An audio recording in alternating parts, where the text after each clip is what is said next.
जो आरक्षण लोकसभा और राज्य की विधानसभाओं के लिए जिसका प्रावधान किया गया है उसको अगले 10 वर्ष के लिए और बढ़ाया जाए। पिछला संशोधन 2009 में हुआ था, उसका भी हम लोगों ने सर्वसम्मति से समर्थन किया था और इस बार फिर आया है अगले 10 वर्ष के लिए।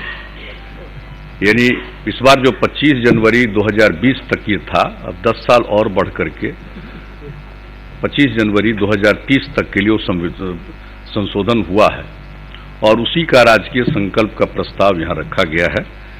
सभी विभिन्न दलों के माननीय नेताओं ने अपनी बात रखी है और सब लोगों ने इस संकल्प का समर्थन किया है। इसके लिए मैं सब लोगों को बधाई देता हूं और हम सब लोगों को मिलकर सर्वसम्मति से इस राज्य के संकल्प को पारित किया जाना चाहिए। और उसके बारे में बहुत सारी बातों की चर्चा हमारे माननीय उप मुख्यमंत्री जी ने भी की, हमारे नेता विरोधी दल ने बहुत भिन्न विषयों पर चर्चा की। मैं इतना ही कहूंगा कि अभी का जो हम लोगों का या आज की जो ये बैठक है वो उस विशेष बैठक उसी में इसी प्रश्न पर है, लेकिन अन्य विषयों पर भी चर्चा हुई है। हमें इस विषय पर कोई एतराज नहीं है कि इस पर हम आगे पूरी चर्चा करें। हर चीज पर चर्चा होनी चाहिए। अगर किसी चीज को लेकर के कोई लोगों के मन में इसके ऊपर अलग अलग राय है तो इस पर चर्चा होनी चाहिए और हम तो इस राय के हैं जो अगला सेशन हो उसमें इन विषयों पर चर्चा हो, इसमें कोई दिक्कत नहीं है और ठीक ढंग से चर्चा होगी। लेकिन एक बात मैं जरूर कहना चाहूंगा कि इन दिनों जितने बड़े पैमाने पर इस विषय पर चल रहा है तो इस पर हम लोग पूरा डिटेल चर्चा करेंगे, चाहे वो सीएए हो, एनआरसी की जहां तक बात है तो एनआरसी का तो कोई सवाल ही पैदा नहीं होता। एनआरसी आया कहां था? एनआरसी तो पहले ही जब केंद्र में माननीय राजीव गांधी जी की सरकार थी और जो असम के लोगों के साथ आसू के साथ जो बातचीत हुई थी और जो समझौता हुआ था उसमें वो एनआरसी की बात आई थी। असम के कंटेक्स्ट में एनआरसी की बात आई थी, कोई देश के कंटेक्स्ट में एनआरसी की कोई बात नहीं। और हम लोगों को तो इसका कोई एहसास नहीं है कि अनावश्यक एनआरसी कहीं देश में आ सकता है, उसका कोई औचित्य नहीं है। और मैं समझता हूं कि आदरणीय प्रधानमंत्री जी ने भी इस विषय पर साफ साफ बोल दिया है, इसलिए एनआरसी वाली बात तो कुछ है नहीं।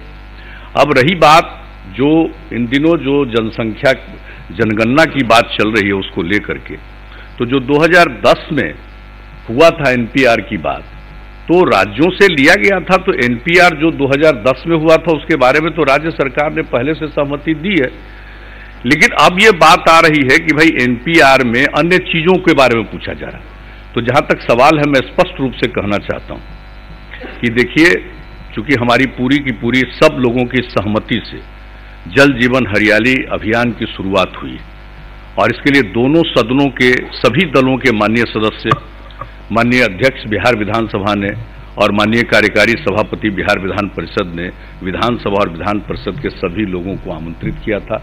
13 जुलाई को बैठे थे, घंटों माने 8 घंटा से ज्यादा 9 घंटा तक चर्चा हुई थी और उससे ये बात निकली थी जल जीवन हरियाली अभियान। हम उस काम में लगे हुए और उसी के पक्ष में जनमत को जागृत करने के लिए ये किया गया है कि फिर से इस पर भी मानव श्रृंखला बने। 19 तारीख को 19 जनवरी को रविवार का दिन है, ये बात हो रही। लेकिन अभी उसके चलते मेरा ध्यान वहीं केंद्रित है।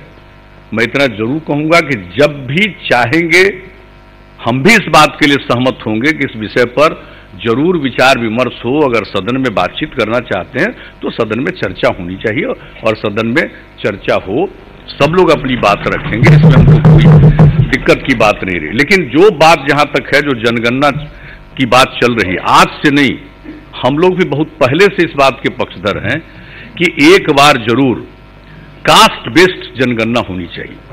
1930 में हुआ था, 1930 के बाद कभी हुआ नहीं और पिछली बार जो 2010 में बात हुई थी तो 2010 में भी इसको लेकर के मांग उठा था। तो जनगणना के बाद एक अलग से इसके बारे में हुआ और अलग से जो किया गया उसके चलते सचमुच लोगों के कास्ट के डिफरेंट पॉपुलेशन के बारे में पूरी बात आ नहीं पाई। जो आंकड़े थे वो भी प्रकाशित नहीं हो सका, इसलिए कि वो ठीक से हो नहीं पाया था। इसलिए जो जनगणना हो, हम लोग भी इस राय के हैं भाई कास्ट बेस्ड तो होना ही चाहिए, और एक बार 1930 में हो गया, अब एक बार तो और हो ही जाना चाहिए जाति आधारित जनगणना, ताकि सब लोगों को मालूम हो। और अभी क्या है, अभी हर डिफरेंट कम्युनिटी के जो लोग हैं उनकी उनकी उनकी गिनती हो जाती है, जो अलग अलग धर्म को मानने वाले हैं उनकी गिनती हो जाती है। शेड्यूल कास्ट और शेड्यूल ट्राइब में जो डिफरेंट कास्ट के लोग हैं उनकी भी गिनती हो जाती है, लेकिन बाकी लोगों में कास्ट की कोई गिनती नहीं होती। तो एक बार गिनती हो जानी चाहिए कास्ट बेस्ड। हम लोग तो इस राय के और पहले से सार्वजनिक तौर पर भी कहते रहे, इसलिए उसमें कोई हमको नहीं लगता है दिक्कत है।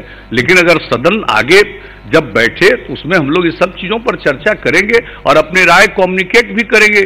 केंद्र सरकार को भी हम लोग अपनी राय, बिहार के लोगों की जो फीलिंग है उसको हम लोग कम्युनिकेट करेंगे। क्योंकि जनगणना तो होने में भी समय है, जनगणना तो 3 महीने के 4 महीने के बाद शुरू होने वाला, जनगणना तुरंत नहीं शुरू होने वाला। इसकी तैयारी अभी चल रही है, तो हम लोग उसमें कोई दिक्कत नहीं, अगली बार होगा उसके पक्ष में है। अभी हमारे एक माननीय सदस्य ने जल जीवन हरियाली अभियान के बारे में कह दिया, जो सब लोगों को मालूम है उसका पहला ही है कि चाहे जितने हमारे तालाब हों, पोखर हों, आहर हों, पईन, उनको अतिक्रमण मुक्त कराया जाएगा।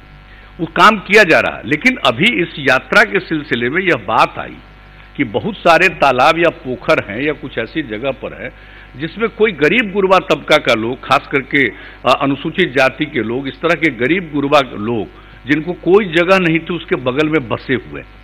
तो एक बात आप जान लीजिए कि इसके बारे में हमने स्पष्ट तौर पर अधिकारियों को निर्देश दिया है कि इसके बारे में रूल भी बना ले।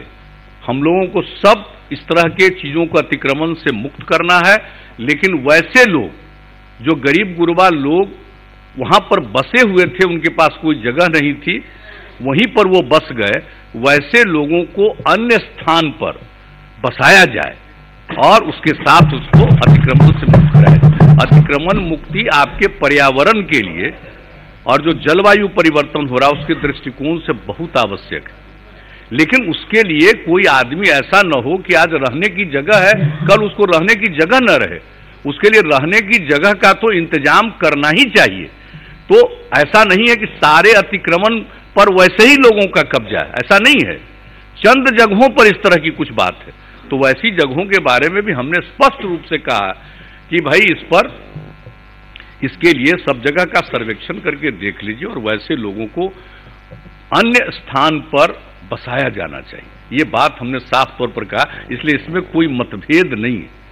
और सब लोगों की सहमति से एक इतना बड़ा बिहार में कम से कम पर्यावरण का संकट घटे, जो जलवायु परिवर्तन के कारण जो नुकसान की स्थिति आ रही है वो घटे, तो इसको ध्यान में रखते हुए, नहीं आप क्यों खड़ा हो रहे हैं, आप क्या चाहते हैं?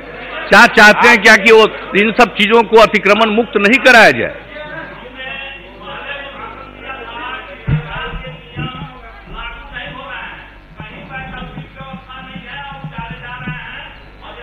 अब आप हो गया ना, आप बीच में क्यों शुरू हो गए? ठीक है, नहीं ठीक है। आपके पास कोई भी सूचना है वह सूचना आप दे दीजिए, उसके बारे में पूरे तौर पर दिशा निर्देश भी दे दिया जाएगा। लेकिन इस बात को लेकर के हम लोगों का दिशा निर्देश यही है कि जो उस प्रकार के लोग हैं, गरीब तबके के लोग जो वहां बसे हुए थे, उनको अन्य स्थान पर बसाया जाए, उनके लिए वैकल्पिक व्यवस्था की जाए। लेकिन इन चीजों को अतिक्रमण मुक्त करा के उसका जीर्णोद्धार कराया जाए, तभी जो हम लोगों का है भूजल स्तर है उसको हम लोग कायम रख पाएंगे। ये जरूरी है। तो खैर ये सब अलग चीजें हैं, इस बात की चर्चा आप लोगों ने कर दी, हमने समझा कि कुछ जरूरी चीजें हैं उसके बारे में कह दिया जाए। और सब लोगों ने एक मत से ये कहा है कि जो संविधान का संशोधन हुआ है 126वां संशोधन, उसका हम सब लोग उसके पक्ष में सर्वसम्मति से हम लोग अपने संकल्प को पारित करेंगे। तो इसके लिए इन्हीं शब्दों के साथ मैं सबको धन्यवाद देते हुए अपनी बात समाप्त करता हूं।